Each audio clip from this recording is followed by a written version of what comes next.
joining us for Managing Money, a Caregiver's Guide to Finances. If you or someone you know is facing Alzheimer's disease, dementia, or another chronic illness, it's never too early to put financial plans in place. Join us to learn tips for managing someone else's finances, how to prepare for future care costs, and the benefits of early planning.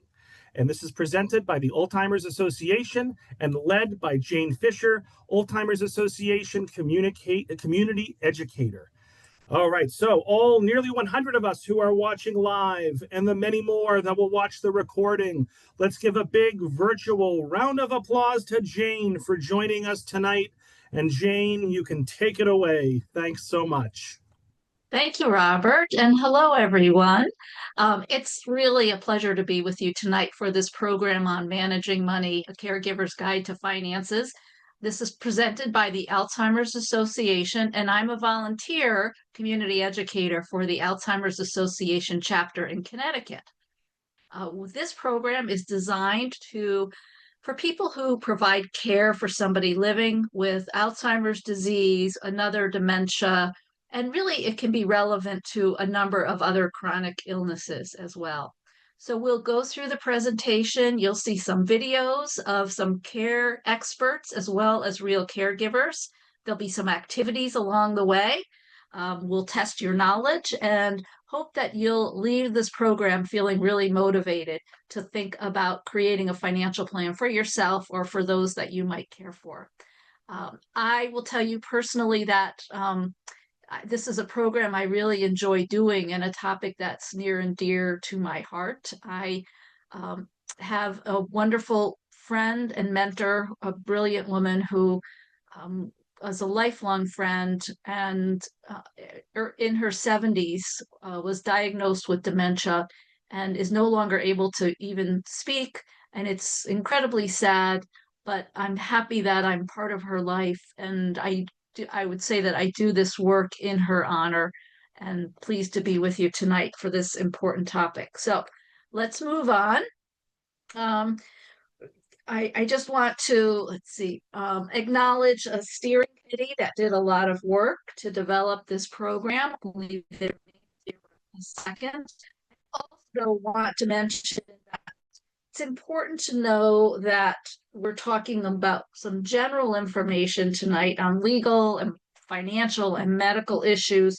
It's important to also know what's local for you in terms of laws and regulations. You may, in fact, need to consult some specific advice in your own states to be sure that you're using the most up-to-date information as you put plans in place, particularly legal plans. Okay, so why don't we get started? I want to share with you our learning objectives for tonight, what we hope that we accomplish before our hour is up.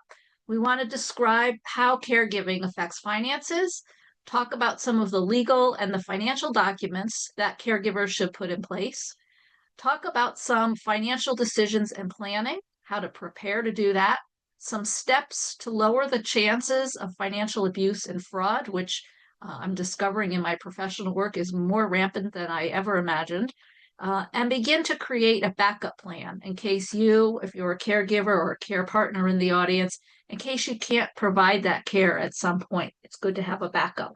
So that's what we're going to cover. I mentioned caregiver and care partner. We hear people use both. A caregiver is a family member, friend, legal guardian who supports somebody with their health needs and well-being. And it could be somebody who helps manage money or pays for the expense of another person. Sometimes we use the word care partner. That can refer to somebody who is maybe in the early stages of their journey in dementia and still able to take care of their activities of daily living, getting up, getting dressed, getting to the bathroom. But a care partner might be involved in helping them, guide them through the process as they progress. Finances, we're talking about money or things that are worth money. So that can be household cash flow, bank accounts, credit cards, loans, insurance policies, and retirement plans. And then financial literacy is understanding how to manage money from handling day-to-day expenses to planning for the future. So we're going to jump into our first module, which is the cost of caregiving, and talk about how our financial decisions and actions can have a significant impact on our lives, both now and in the future. We mentioned financial literacy. It's especially important for caregivers because it provides them with the knowledge and skills needed to support themselves and others. So I'm not sure because we didn't poll the audience, but my hunch is that many of you who are here tonight are caregivers or anticipating being caregivers at some point in the future. So we think this information will be relevant for you and help you sharpen your financial literacy tools as well. Let's take a little quiz and see what we know about the costs of caregiving. So check your knowledge here. What percentage of caregivers have out-of-pocket costs as a result of caregiving? Do you think it's 47%, a little less than half, 67, more than half, 78, 3/4, or 95, almost 100%? Go ahead if you can, throw some guesses in the chat and see. Let's see how we do as a group.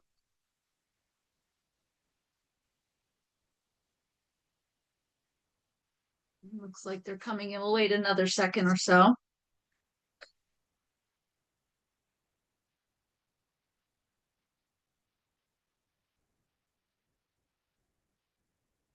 I can't see the chat. Govind, how's it looking? What are people generally saying? I'm seeing either 78 or 95%, with a few at 67. Okay. Well, correct answer is 78%. So this is according to AARP, and it's showing us that 3/4 of caregivers have out-of-pocket costs as a result of their role as caregiver. That can include household expenses, medical expenses, things like co-payments, medical equipment, travel to doctor's appointments. So that's significant, 78%. And it can have an impact on the employment for the caregiver. So the caregiver may end up having to reduce their hours at work, take time off, have an early retirement, quit their jobs. It can increase debt for them. It can make it hard for them to save for their own retirement or mean cutting back on other costs. People generally don't realize how expensive it can be to take care of others. And let me go ahead and play a video so you can hear directly from a caregiver about this. So some of the sacrifices I've had to make financially due to having to care for my mom were things like paying for some of her care, doctor visits in some cases, clothing, to try to limit the spend down of her money. So I supplemented where I could, and then retired early, which impacted my income to continue to care for her, and then looking into getting a part-time job to supplement her memory care, facility care.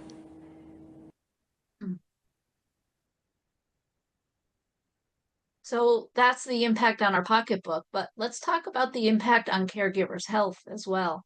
So caregiving can have a major impact on the caregiver's own health. That can be due to high levels of burden, to exhaustion, for uncertainty, and the stress. Sometimes caregivers put off taking care of their own needs because they're so busy taking care of another family member or friend. And if caregivers don't take care of themselves, of course, it can lead to additional medical expenses. So impact of costs and impact on health. Let's now talk about Alzheimer's disease specifically and how it affects finances. So every illness brings different medical, emotional, and financial challenges for the caregiver. But caring for somebody with Alzheimer's or another dementia can be particularly expensive. So take a look at this question about Alzheimer's disease in general. Do you think it's a normal part of aging? Go ahead and put some responses in the chat on that.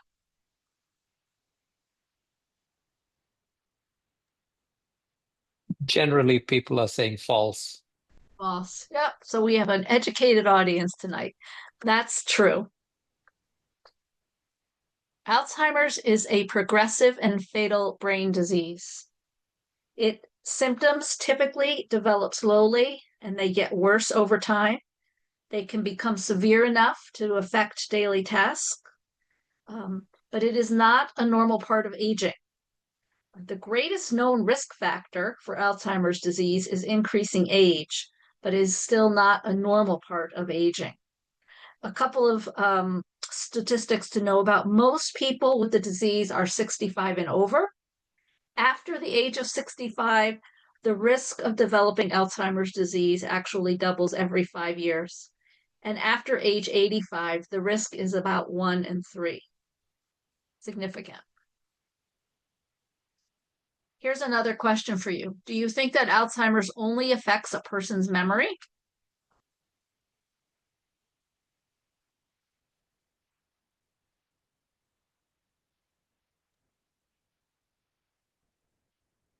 Generally, the answers are coming in false.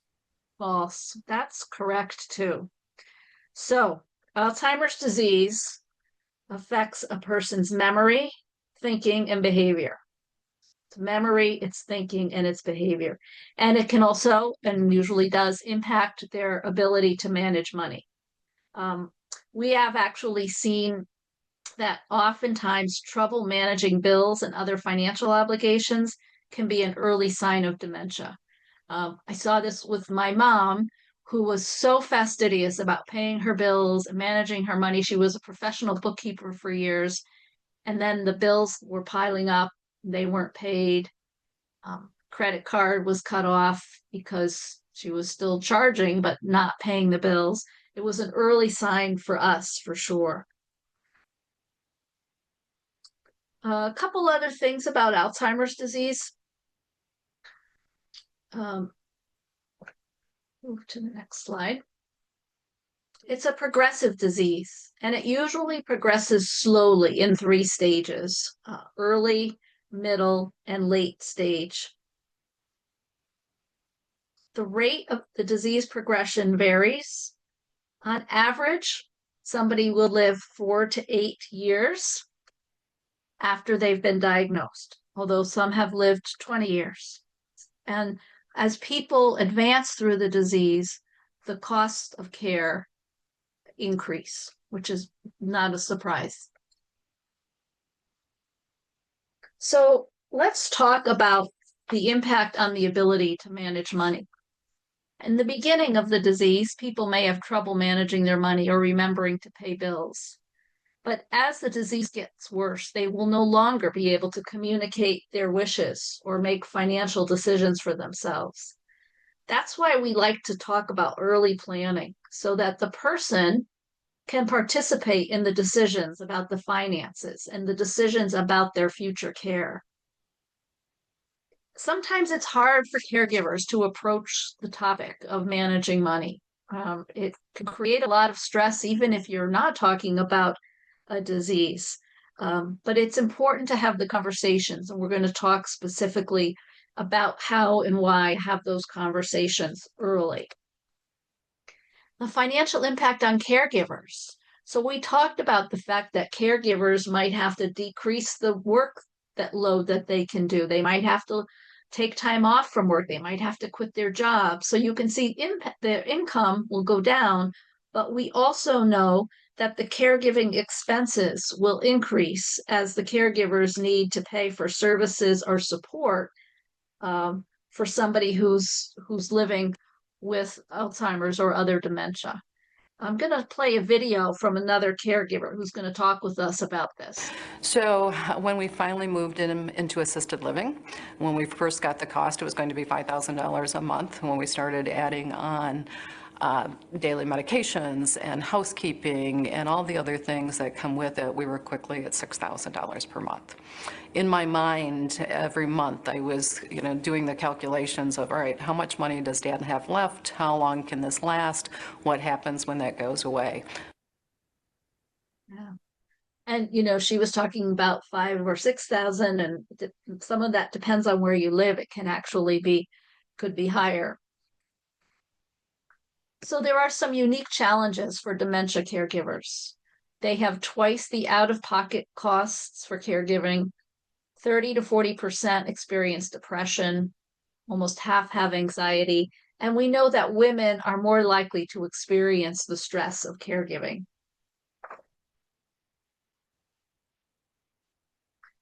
Do you think that people younger than 65 can develop Alzheimer's?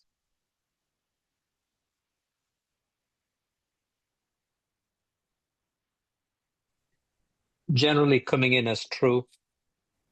So that's true. It is true that while old age is the greatest risk for Alzheimer's, and most individuals who live with Alzheimer's are older adults, people younger than 65 can also develop Alzheimer's. And we tend to refer to that as younger onset. So think about that. People who are living with younger onset Alzheimer's have even more financial challenges. So sometimes the people who are experiencing the dementia report losing their jobs. They have to quit because their cognitive changes affect their ability to work. And sometimes because of their young age, they may not be able to maximize benefits. They might not be eligible for FMLA or COBRA or other insurance benefits. And the other thing that happens is that because they're so young, they and their care partners have less time to plan for the future. It kind of can creep up on you, and less time to save for retirement as well. So care partners in these cases have really unique financial challenges. The care partners might have to return to work, increase their hours, get another job because of the loss of the income from their person. Sometimes they still have children at home and they're facing increased costs. They might not be able to save for their children's education or other family expenses, still have mortgages and car payments or loans or debt that we sometimes don't see with older adults who've already paid off their mortgage, for example. And then many of the resources or assistance are only available for people who are 65 and over. So it can really impact in a more significant way when it's a younger onset. Let's talk about LGBTQ. So lesbian, gay, bisexual, transgender individuals are statistically more likely to be single, often living alone, less likely to have children to assist. So somebody who has Alzheimer's might eventually need somebody else to take over paying for bills and making other decisions. And the question sometimes is, who's going to be that somebody else? So financial plans in place to help make sure that non-related caregivers can access the money when a person needs help managing it. And we're going to also talk about finding a trusted person to be in that role as well. And then low income. So I said that maybe some people will have their mortgage paid off because they're older, and low income people may not have mortgages. They may be renters. They may not be financially prepared for the cost of caregiving, have fewer opportunities then to save for the future. They're struggling to pay bills and cover medical expenses and care, have increased debt, maybe having to depend on credit cards to pay for everyday expenses because they're working less. So added caregiver stress, less ability to pay for resources that provide relief. They may, however, qualify for services that are offered at little or no cost or at a reduced rate. So that is something that people might want to seek out those resources. So now we want to talk about the benefits of early planning.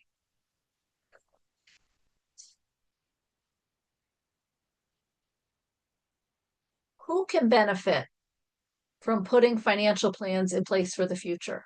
People with a lot of money, people retiring soon, caregivers, low-income households, or everyone?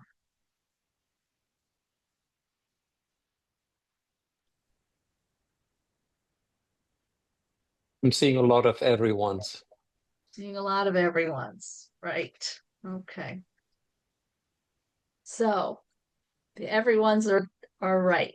So everyone can benefit from putting financial plans in place, especially those who are living or caring with somebody with disease. with a disease or any chronic illness, actually. Financial planning can help ensure that care costs are covered and prevent financial hardship in the future.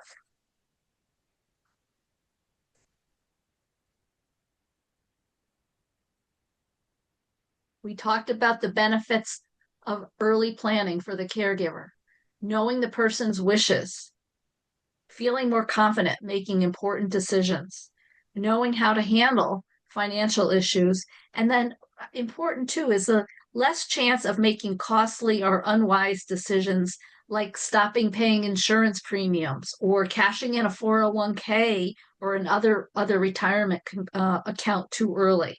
So these are the benefits of early planning. You can tell we really want to hammer those home tonight. So I'm going to switch to just doing one of the videos here.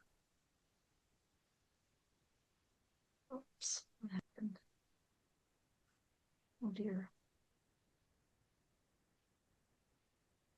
Back. Let's see. We lost your screen share. Yeah, we did. Yeah, we're back. I'm sorry about that. I don't know why that happened, but let's see. Let me see if I can get to the slide we want to get to so we don't have to run through them all again. Bear with me just a moment. Just before module 4.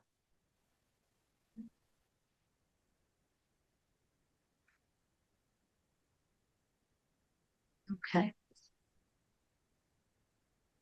Okay, how's that? Yep. Okay, good. I tried to skip a video and it didn't like that, so I think I won't do that going forward. So, oops, let me just do the slideshow. Slide. Okay. So that we just covered the benefits of early planning for the caregiver, but let's talk about the same benefits for the individual. Early planning gives them the ability to share exactly what they want and help make decisions while they still can. It gives them reassurance to know that for others to know their wishes and that they'll be followed, and potentially relief from having legal and financial plans in place. So here's another expert talking about this. One benefit of planning early for the person with the disease is that they get to have their say. They get to say, here is how I want things to play out. If there's ever a time when I can't live alone or when I need this kind of care, here's how I'd like that to happen. Here's who I want to be making decisions on my behalf if I can't make them for myself. So they get to have their say. In addition, they get to make choices about how they live their life, what they do now and in the months and years to come, with this additional knowledge of, hey, I've got this disease and here's what I can expect. And so a lot of people tell us that they choose differently, and they choose differently from each other. I talked to one person with Alzheimer's who said, you know what, I want every day to be regular. I want to work in my flower beds. I want to play with my grandkids. I want to have lunch with a friend. I just want lots of great regular days. I've talked to other folks with dementia diseases who said, I want to do the things I've been looking forward to. I want to take some big trips, or I want to do some really special things with the people I'm close to. So it's not the same for everybody, but the person with the disease gets to make choices and gets to live life more on their terms. I think that's a really good point. So I mentioned that it can be hard to talk about finances and about financial planning. It can be hard even if you don't have a chronic illness, but add to a chronic illness and one that affects memory, it can be really tough. Let's get started talking about conversations about money with the person for whom you are providing care. And know that even for people who are comfortable managing their own money, they might find it difficult to manage somebody else's finances. So, talking about money can make people feel anxious and uncomfortable, and it can make it hard to start the conversation. But there are some things that you can do to help start the conversation and to help it go as smoothly as possible. So let's talk about some of the things that you can do. First of all, you can write down your goals and what documents you want to review or discuss. You can include trusted family members or close friends. Sometimes it's helpful to have more than one person to have the discussion with. Sometimes having two can make it feel a little bit more comfortable than a one-on-one. It really depends on who are the right people. Are they family members? Are they close friends? Who should be part of the financial planning conversations? They should be somebody that the person living with the disease really trusts, or who knows about the person's medical and financial situation. Choose a calm time of day and a quiet place. And sometimes people with dementia will find that there is a better time of day for them when a conversation can happen more naturally, and a quiet place too. Encourage honesty. It's important to know what's important to the person. And then don't rush. Take your time. We always say, focus on the easy wins at first. Some additional tips. So know that it can be hard to ask for help managing finances, especially for someone living with dementia. I mentioned my mom. She is such a proud woman, and she just couldn't bear to ask for help with managing her money. So when you do have the conversation, ask about the person's wishes. Don't judge them. We all have different feelings and thoughts about money and what money means to our lives and how we think about money. So don't judge the person, and let them make their decisions and communicate them as best as they possibly can. Speak in slow sentences. Pause to make sure they're understanding what's being said. Sometimes it can be helpful to repeat back so you're sure that you've had a good understanding. If the conversation becomes stressful, stop, try again. You might need to try again on another day, and that's okay. Better to try again than to have a conversation go south and then the person doesn't ever want to broach the subject again.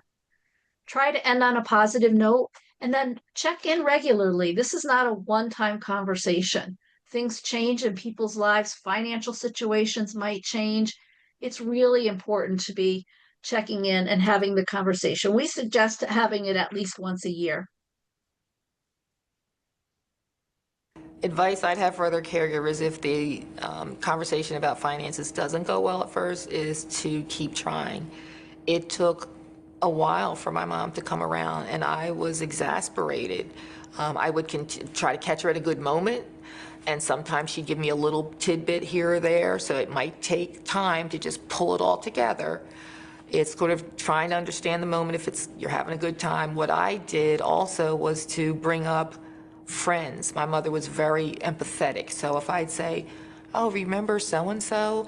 They had a situation with their mom or dad or family member where something happened and the person didn't know what to do, or they didn't have understanding about it. So that was really hard on them. She'd say, oh, really? And I'd say, yeah, see, that would help me if, we talked about that kind of thing. And that would usually get her. So in my case, that empathy is what I would kind of try to use for her to open up more, but continuing to do it, catching on a good day, that was key, because it took time and it was piecemeal.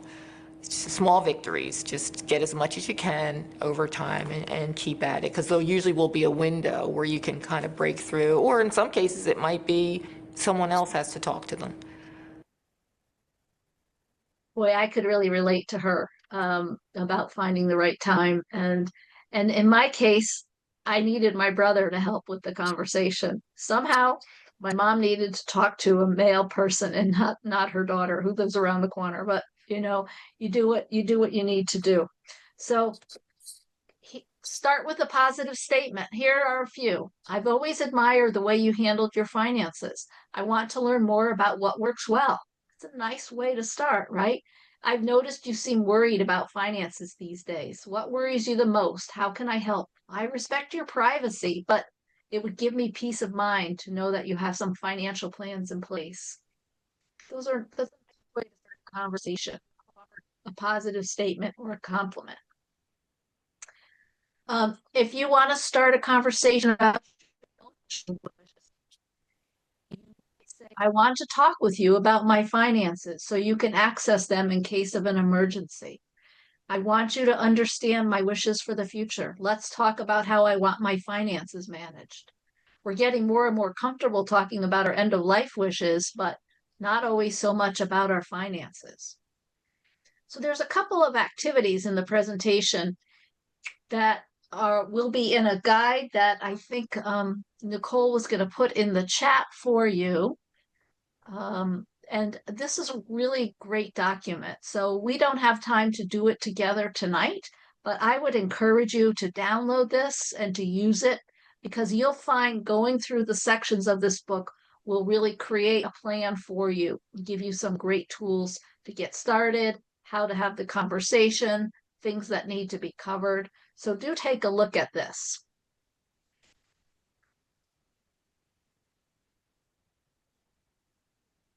So we want to move into another really important topic, which is avoiding financial abuse and fraud. As I mentioned, this is more rampant than I ever imagined that it would be. Let me do another quiz for you. On average, how much money do Americans age 80 and older lose each year as a result of financial abuse, fraud, and scams? Do you think it's in the $5,000 range, the 10,000, 15, or almost 40,000?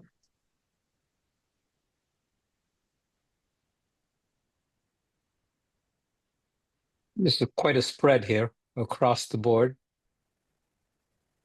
including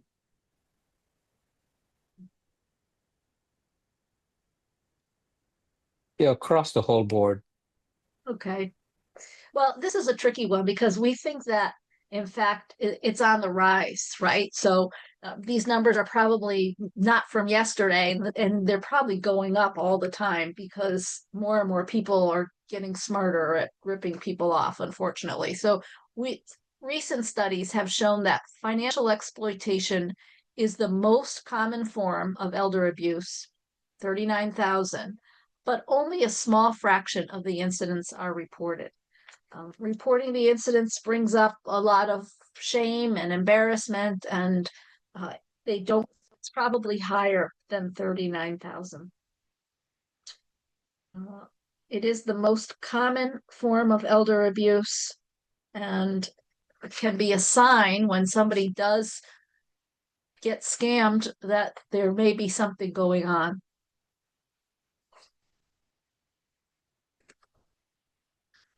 It can occur in any setting. It can be at home, it can be in a care setting. People living with dementia have a greater chance of being the victims of these kinds of financial abuse and dementia. They might not remember or report the abuse. Somebody might be aware of somebody who has dementia and see them as an early target. They also might struggle to make good financial decisions and kind of fall for things that seem too good to be true. Here's another expert talking about People living with dementia are more susceptible perhaps to fraud and financial abuse than other people because they have a disease that's attacking their brain. And so their ability to solve problems, to think about things logically, to have insight may be impaired, and they may be able to be tricked by people they trust or people who seem nice or seem trustworthy in a way that they wouldn't have been at an earlier time.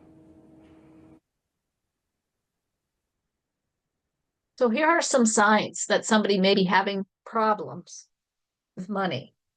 Unopened bills, electricity or gas gets shut off, unusual or large purchases, buying multiple of the same thing that they don't need. You know, they're buying bags of dog food, they don't have a dog. Repeat donations to telemarketers, or missing money or unexplained bank withdrawals. There are some things that we can do to lower the risk of abuse and fraud.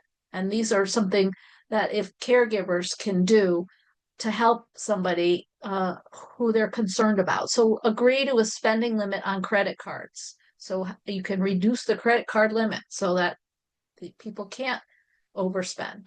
Create a separate account for recreational spending. People still want the freedom to go out for lunch, to do some occasional shopping, but by doing this, they can do it without the risk of somebody buying for them or them unrealizing it and spending too much. Set up auto pays for bills, automatic notifications for withdrawals or large charges. Request electronic banking credit card statements so that they're not coming in the mail. Sign up for Do Not Call. Harder to do these days and have it work, but it's still worth attempting to do. And ask credit card companies to stop sending balance transfer checks in the mail. Here's another caregiver talking about her It's one of the strategy. things that I did. My father was very proud. He really didn't want to admit that he had Alzheimer's. So I wanted him to be able to continue to feel good about himself. So I actually set up a checking savings account for him that was joint with me. Because again, I had power of attorney, so I could move things around a bit. I made sure that he always had $200 in that account. Everything else was protected, and he really didn't have access to it anymore. But he didn't know that because he still had that $200. A couple of years into his diagnosis, he actually had somebody stop at his home. He was outside working in his yard. They came by, a couple, old car, pulled up to the driveway. They had a child with them and said their child was ill. And they said they needed money for health care for this child. My father was always very generous as he became older and as he became more impaired with Alzheimer's. He became more generous. And so his inclination was to help this couple. They took him to the credit union. They asked him to withdraw all of his funds, so he did. He had access to that $200 that he knew about, and he gave it to them. They left him there in the parking lot, and he walked home. So it was really awful that that happened to him, but his money was protected because of the safeguards that we had put up. Everything else was still there, and I was able to replace that $200. So we tried very hard to do everything we could to protect him financially, but also to make sure that we didn't take away his sense of self-esteem.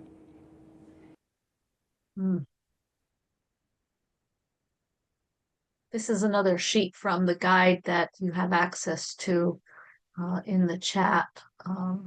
So it gives some really good tips on how to reduce the risk of financial abuse and fraud.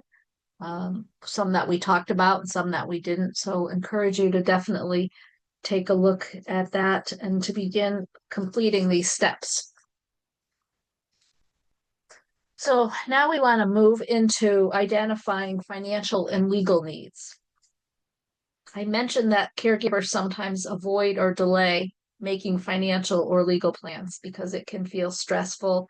We're busy, we've got a lot going on, getting around to it doesn't always happen as quickly as we want to. But it is important to put these plans in place as early as possible. And one thing we can do to make it easier is to chunk it up, right? We always learn about that as a strategy. Break things into simple tasks. Do one step at a time. Doesn't have to be done overnight. So one thing you can do is to take a look at income and spending, right? Write down cash in, cash out. Are there places to cut back on spending? Are there ways to build up savings for unexpected care costs, which we say unexpected, but we know care costs are going to go up. Take inventory of assets. One thing that I would suggest is when you have those monthly bills is to call. I had cable and I said, hey, I can't pay this amount when I'm looking at all of the bills that we had. And they didn't want to lose me as a customer, so they reduced the cost of the cable. Also, the medical bills, even though you get a demand for payment for a certain amount of money, call them, go on the payment plan. Talk to the hospital about a payment plan. Talk to the different utilities. I was on a budget for heat. I was on a budget for electricity. Reach out and ask. And don't do all those calls at one day. Break it up and do one at a time so you don't get overwhelmed with it. So the things you can take inventory of, assets and debts, think about things like your house, your car, your bank account, stocks. Really have a good understanding of what you have available to you. Sometimes people, have a boat or they have luxury cars, and when you take stock of what the actual assets are, it can be helpful. Keeping within a budget, the budget is really, really important for food, because it's very tempting to go into a grocery store and find all kinds of delicacies. So that's been a big change and a good one. We found that for the two of us, we were spending a lot of money on groceries. So taking a look at that is really helped.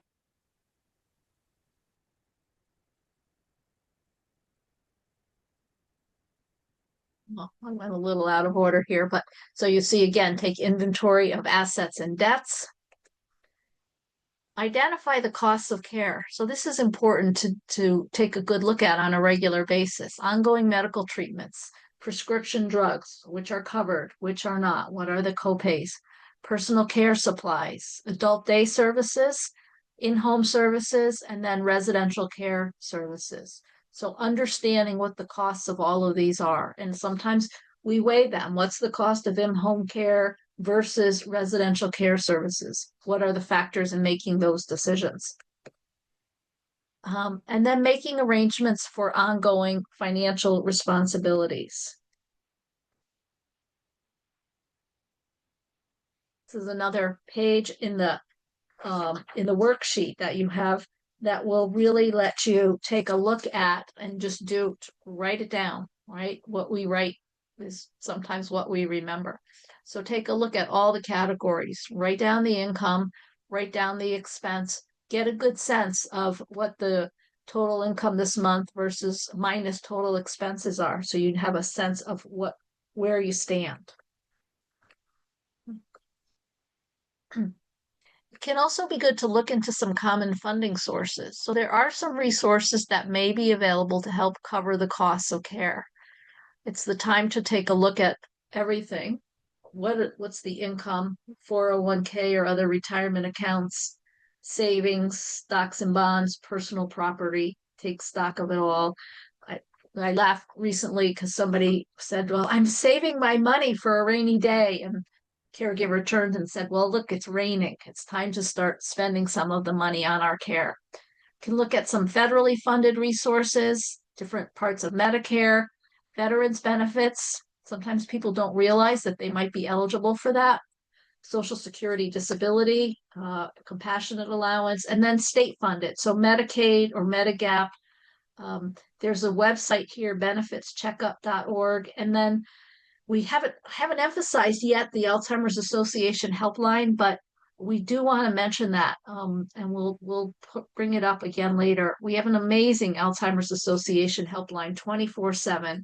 It's a great resource. And so that is a place to call also for some information.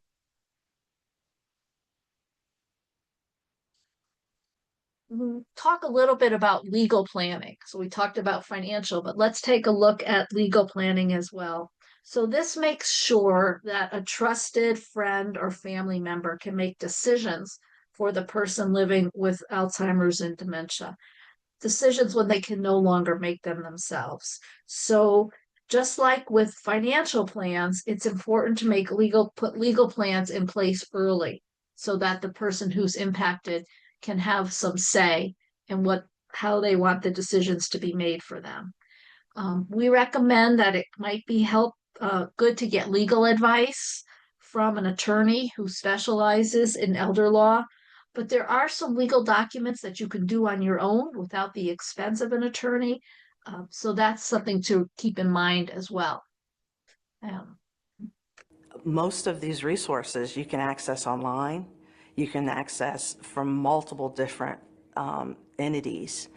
And I did most of all of her documents that were necessary, the power of attorney, the living will, the healthcare power of attorney, the financial power of attorney, all of those things you can access and you can get them notarized and legal documents created. So don't let that be a hindrance to take care of those items, because those items are really, really important early on in the disease. If you wait, it's only going to cause more problems. So the earlier you get it, the better. And don't be afraid of the nuances of all these documents and all these papers. It's pretty simplified if you research it. There's a really simple way to go about it and take care of it as soon as possible. So just like we recommended taking an inventory of financial information, same with legal. Take an inventory and review legal documents that are already in place. Sometimes they have been prepared long ago and they need to be updated. So it's good to take a look at them. We recommend at a minimum that you have a few things in place and that they're up to date. One is a durable power of attorney for both finances and healthcare. This is what allows a person to name somebody else to make financial and health related decisions when they can no longer make those decisions themselves. And then a living will, which is a document that explains a person's wishes for medical treatment near the end of life. So doing this early while the affected person can still have some say in the decision making is really critical. And again, back to the document, there's information here about how to organize legal plans. So take a look at that. Got to start somewhere, just get started, and then you can build it over time. There are some great resources to find professionals near you. I mentioned the Alzheimer's Association has a 1-800 line, but also alz.org is our website. The first one you see there /CRF is Community Resource Finder, but the Alzheimer's.org, else.org has a lot of resources about so many topics. So make that your best friend. Other resources are here on the screen that you might take a look at, will be included in the booklet as well.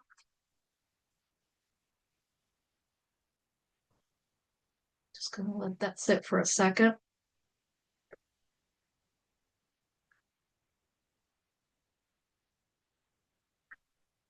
And then last thing we want to talk about is creating a backup plan. So I mentioned before the importance of creating a backup plan, especially if you're a caregiver, because something could happen to you where you could be out of commission, an illness, an accident, something unexpected. So having a backup plan is important, both for the person you're caring for, but for your own peace of mind, I think, as well. So we recommend talking with family and friends about who could take over different caregiving responsibilities. It can be divided up, it might not be one person, but think about who is the right person to help with that. Designate a trusted backup agent as for the person's power of attorney. And remember to keep updated lists of medical information for the person, medications, contact information for doctors and anyone else involved in the person's care. Try to do that on a pretty regular basis because those things can change pretty quickly. It's also important for caregivers to take care of your own health. It's really one of the best things you can do for the person that you're caring for is to stay physically and emotionally strong yourself. Visit your doctor regularly, eat well, try to stay physically active, look into respite care or other support services. Don't be afraid to ask for help and accept help from others. I give presentations regularly and say, if you know somebody who's a caregiver or caring for somebody who has Alzheimer's or dementia, we need to show them a lot of love because it's just such a hard job. And then try to build a care team to assist with caregiving responsibilities so that maybe it's not something you have to shoulder all of it on your own.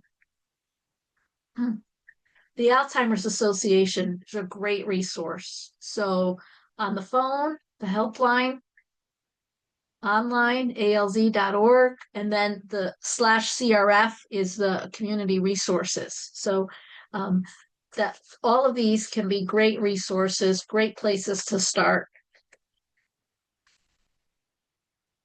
So you have that guide that was presented for you to download and to take.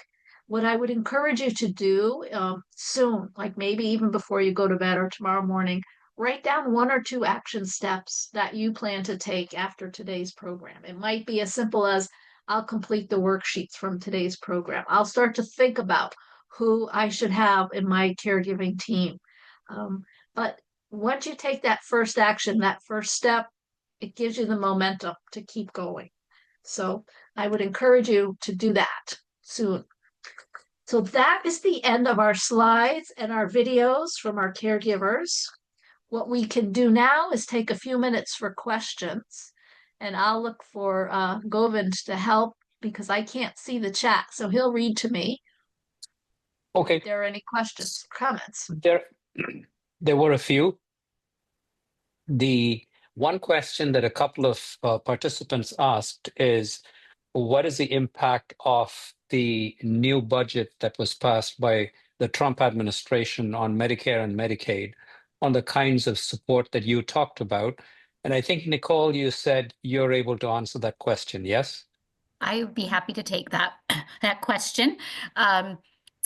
Just to introduce myself briefly, I'm Nicole McGurn, and I am the program director at the Alzheimer's Association Mass New Hampshire chapter, and get to work with lots of great volunteers throughout New England, including our Connecticut volunteers tonight, Govind and Jane.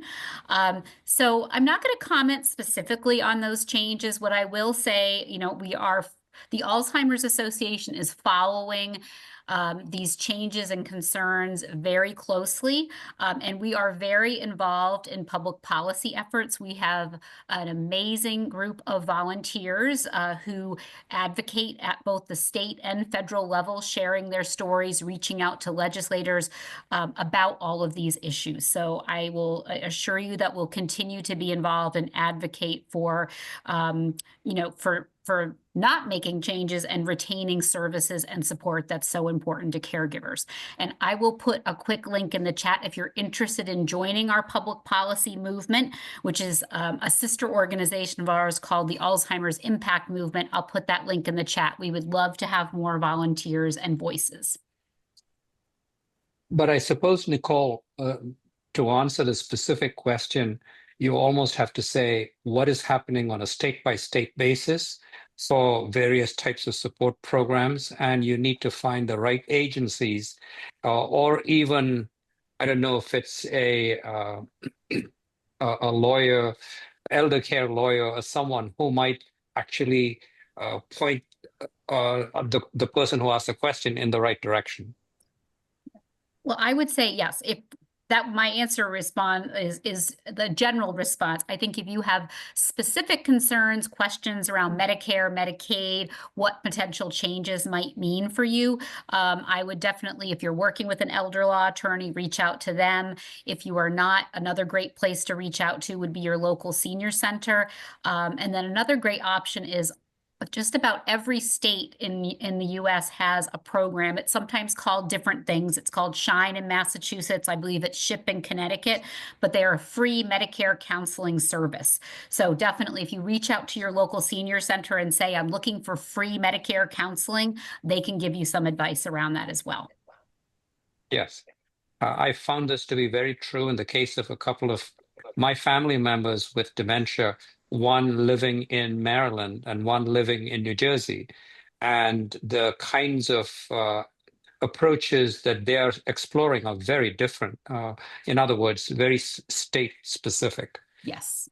The other question, Jane, was what can you do when the person with Alzheimer's does not remember about all of their finances? How does the care partner go about finding all the information?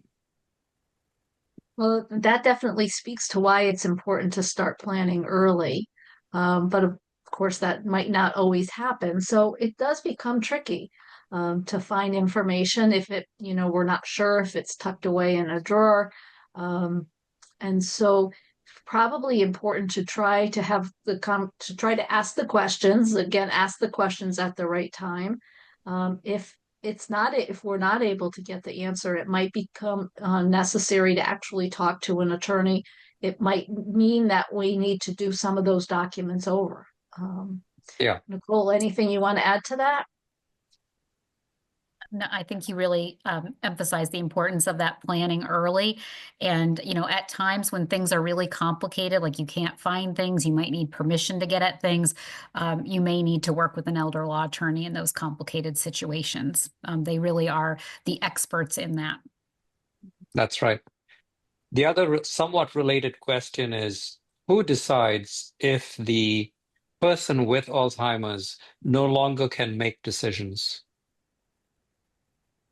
Yeah, and that's probably on a case-by-case basis. A lot of times a physician might be the person that the family talks to. Sometimes it could be an elder law attorney. It might end up to be a conversation that involves how far along in the journey somebody is to make good decisions. But I often think that looking at the primary health provider and having that conversation is a good place to start.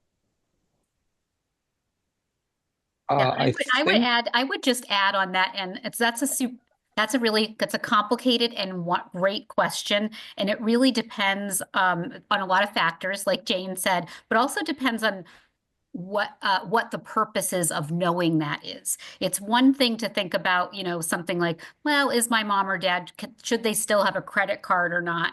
And you're going to talk to them about it and change it. It's another thing when you're like making complicated medical decisions in a hospital or something like that. So it really does depend on the situation at hand. And in some cases, it's a physician. In some cases, it's a court. In some cases, it's the family and consultation. It really depends on the situation that you're in.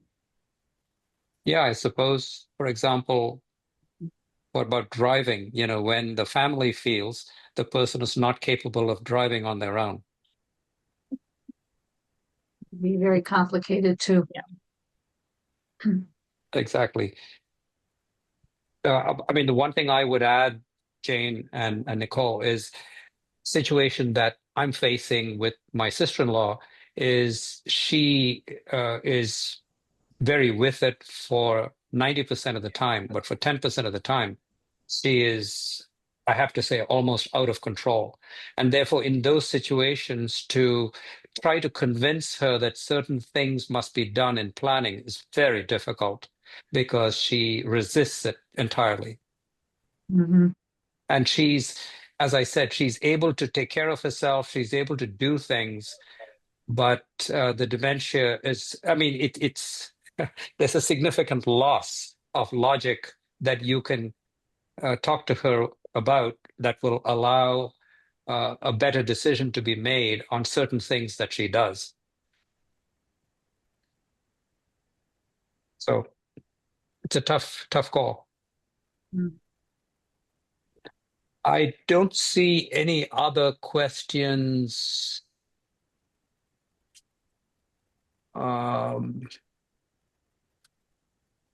There were a Jane. few questions. There were a few questions I saw in the chat, Govind, around people asking a question around advance directives. Yes. Yeah, and what's the difference between an advance directive and a living will? Right. I just Jane? noticed that. Yeah. Would you like to speak to that, Jane, or would you like me to? So I think that that's a really good distinction. And so advanced directives can cover more than a living will. So a living will allows us to express what kind of care we want to receive at the end of life. Advanced directives can cover more than that. It can be part of an estate planning tool where you can designate who you want to make decisions for you, what kind of decisions. And then the living will can be very specific about what types of care you want, depending on the nature and the stage of the illness. And of course, you mentioned earlier the identification of someone with the power of attorney to make judgments, yes? Exactly. Right. So power of attorney for financial, power of attorney for healthcare decisions. And I will say that's something that the names for all these things and what they cover and how they're done varies from state to state. So definitely, and I will say in New England, one great resource is Honoring Choices. They're started in Massachusetts, but they've got resources for each of the New England states, and that's a wonderful place to get some basic information. But it's really important to know what documents ensure what kinds of decisions by state. So they're really important documents to have. So you just want to understand that. Yep. And you want to make sure you know where they are. Yeah, absolutely. I did Not put in the safe someone. deposit box. Yeah, someone had asked a question in the chat, and I put an answer to it, but I'll just share it with everyone too. Is around like what kinds of documents people should keep if they are the power of attorney, if they're managing finances. There is a great checklist for that on our website, and I put a link to that in the chat, which is a good thing to get. It was a great question and a good thing to keep in mind. One other thing I'll add from my experience, again, with my sister-in-law, is many people have purchased, when they are younger, long-term care policies. And in the case of my sister-in-law, they were trying to apply the long-term care policy for someone to spend time with her at home. And she found out, and they found out, the family found out, that you really need to go through quite a few steps, and certain criteria have to be met for the long-term care to apply. So all of those things are good to look into as early as possible. We had two other good, I think we have two other really great questions in the Q&A that would be good to tackle before we wrap up. And one, Jane, is a bigger question, but because we've got a lot of caregivers here, which is how do you take care of yourself as a caregiver when you have so much to do and only so many hours in the day? Yeah, that's really hard. And I think that we all might have different strategies on how we do that. You know, one of the videos we saw was an expert talking about one person saying, I just want to spend the day doing normal things, you know, puttering around in the garden. And it could be as simple as trying to find time to do something like that, taking small breaks to just do mundane things that we're not able to do. Other times it might mean really getting away, and finding a way to have a respite, whether it means somebody comes to stay with the loved one or the loved one maybe stays short term in a care facility. But I think that thinking about those strategies and maybe, you know, I'm a big person on making lists, you know, before I go to bed. I like to, and so maybe just keeping some ideas flowing, because when you're exhausted, you might not be able to think what is it that's going to give me some relief because you're too tired to think about it. But if you've got a list going and some ideas, that might be helpful to you when you're kind of stuck. That's a great point, Jane. And I think like what you brought out too is that you know, managing stress and self-care is different for everybody. And it's different because we have different interests and backgrounds. It's also different because we're in different situations. And some caregivers, you know, the best that they might do is getting maybe saying to themselves, you know, every hour or so, I'm going to give myself permission to look at something funny on my phone. I've had someone tell me that. Like other people might have the people around them, the resources to hire someone so they get a day off once a week. And it really kind of depends person to person, but figuring out some way that you're able to do something that gives you a break and also gives you back some energy is really important. And I would say too, in having some people to talk to about what's going on, and whether that's going to a support group or just having a friend you chat with, but to not keep it all inside is really important too. Yeah, that's a great point. Mm. There are two quick follow-ups if you want to address it. One is a plan of action of finance needed to keep for records. And somewhat connected to that, how do you suggest we get info about what expenses are tax deductible? Well, I'm not your one to talk about taxes. So I would say on those two detailed ones, I would say, well, first we do have a great checklist on the website that I reference, and I am going to give Robert from the library a list of some of the links that I mentioned in the chat that are not in the participant handout. All the general ones, that great couple slides that Jane shared, you can see those in the slides, but I put a few other resources that I have found helpful and families have. I'll throw those in an email to Robert so he can send them out to you. So definitely looking at that checklist.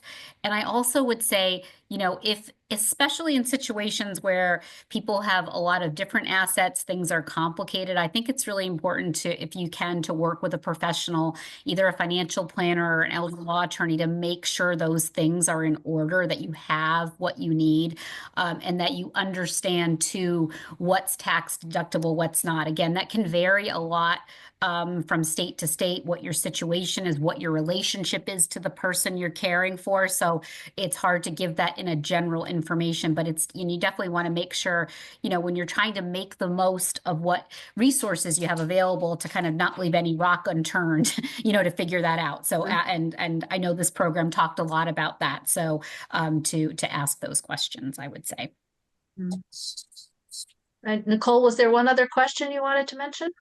No, I think those were the big ones. I will, like I said, I'm going to give some of those links to Robert. He'll also get, I already sent him a few minutes ago the slides and the handout, but I'll give him a few other links so that I know he's going to get the recording out to everybody. So we'll share that. And I would say, if we didn't get to any of your questions, please just call our 24/7 helpline.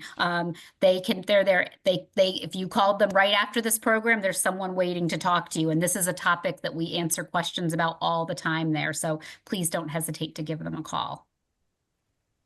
One very good comment from John Bowles was to ask your senior center to have a connection with an elder law attorney.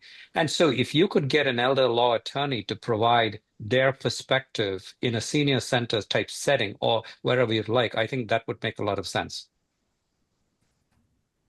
Great. So folks, let's give Jane and Govind and Nicole a big virtual round of applause for a great presentation. As Nicole said, I'll be sending out the recording and the handout and the slides and whatever else Nicole wants me to send tonight around 9 o'clock. So again, thank you all so much. I will thank each participating library in that email as well. And when you exit the Zoom in a moment, please take 60 seconds and fill out the feedback survey. Your feedback is greatly appreciated. So for Jane, for Nicole, for Govind, good night. And I hope everyone has a great rest of their week. Thanks again. Bye. Thank you so much. Bye-bye. Thanks, everyone.